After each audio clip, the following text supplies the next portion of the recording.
বাজারে জ্বালানি তেলের দাম নিয়ে যখন চারিদিকে হাহাকার, ঠিক তখনই মাত্র ২০ থেকে ৩০ টাকার পরিত্যক্ত পলিথিন দিয়ে লিটার লিটার পেট্রোল আর ডিজেল বানিয়ে তাক লাগিয়ে দিয়েছেন নওগাঁর এক মাদ্রাসা ছাত্র।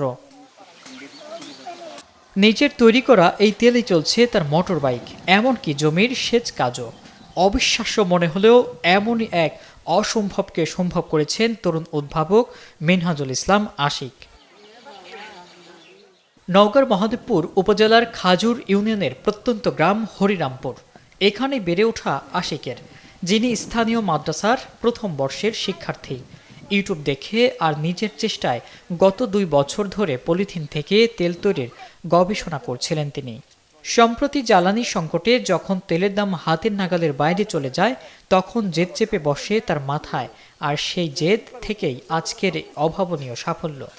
সব মশার বিরুদ্ধে সুরক্ষা দিতে এলো বসুন্ধরা এক্সট্রিম অ্যারোসল, মশার বিরুদ্ধে এক্সট্রিম সুরক্ষা। এই পলিথিন ড্রামের মধ্যে জাল দেওয়ার পর, ওটা গরম করার পর, ওটা প্রথমে আসে ডিজেল, তারপর লল থাকে, ওই লল দিয়ে লাস্টে আসে পেট্রোল, তারপরে আসে অকটেন। লাস্টের দিক দিয়ে আমরা গ্যাসটা বের করে দিই। ডিজেলটা আমি সেচ পাম্পে দিছি, ওটা চলতেছে। আবার আমার পেট্রোলটা হচ্ছে পেট্রোল চালিত যে গাছ কাটা মেশিনগুলো আছে, পেট্রোল চালিত সেচ পাম্প আছে, এগুলোতে ইউজ করছি, চলতেছে।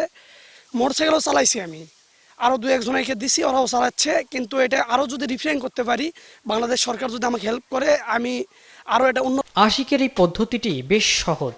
একটি লোহার ড্রামে পরিত্যক্ত পলিথিন ভরে মুখ বন্ধ করে আগুন জ্বালিয়ে দেওয়া হয়। এরপর প্লাস্টিকের নলের সাহায্যে সেই বাষ্পকে ঠান্ডা করে বোতলে সংগ্রহ করা হয় জ্বালানি। আশিকের দাবি, এই প্রক্রিয়ায় পর্যায়ক্রমে ডিজেল, পেট্রোল, এমনকি দামি অকটেনও পাওয়া সম্ভব।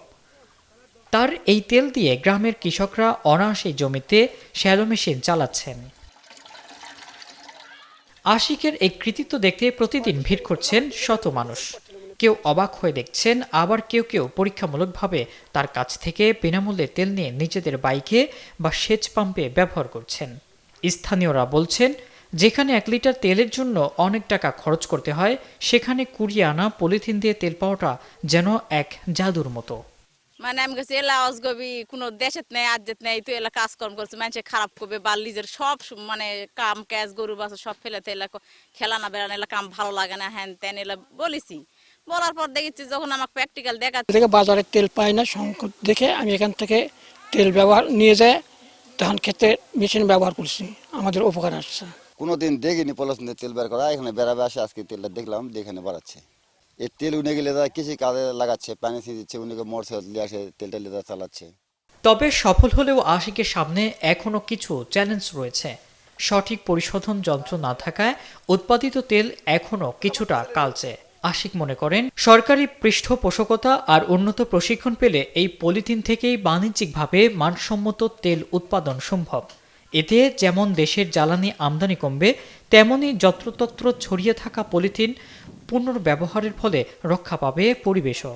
পলিথিন থেকে ডিজেল, পেট্রোল এবং অকটেন উৎপাদন করতেছে, কিন্তু কারিগরি জ্ঞান তার থাকার পরেও লাস্ট স্টেজে রিফাইনটা সে করতে পারতেছে না। রিফাইনের যে সিস্টেম, সেই সিস্টেমে একটু ব্যয়ও বেশি। সেটা যদি করা যায় তাহলে সে মনে করতেছে যে প্রতিদিন ৩00-৪০০ লিটার অকটেন ডিজেল উৎপাদন করা সম্ভব। নওগাঁর এই মেধাবী তরুণের উদ্ভাবন এখন বড় কোনো বিপ্লবের অপেক্ষায়। সংশ্লিষ্ট কর্তৃপক্ষ এগিয়ে এলে পলিথিনের মতো অভিশাপী হয়ে উঠতে পারে আমাদের দেশের জ্বালানি খাতের আশীর্বাদ।